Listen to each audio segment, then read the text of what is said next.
Before we move on to the next topic, we will take a short look at tonality.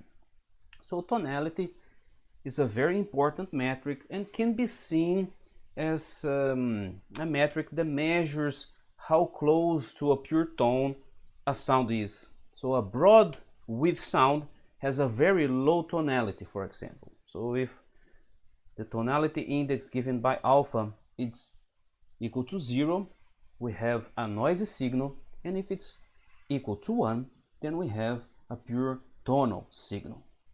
So from system theory, we can see that the sharp spectral lines, they imply that the signal is periodic and therefore the signal is predictable.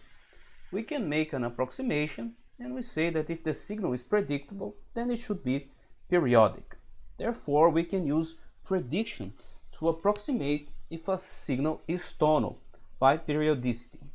So here we have an equation where we can calculate the predicability, and we see that if it's C, the predicability goes to 1, we have a noisy signal, and if it goes to 0, we have a tonal signal.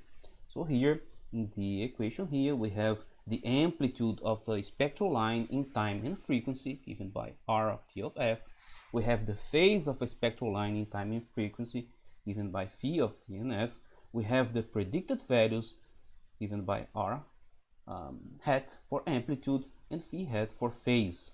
And with this equation here, we can calculate the predicability and see if a sound is has a noisy signal characteristics or it has a tonal signal characteristics.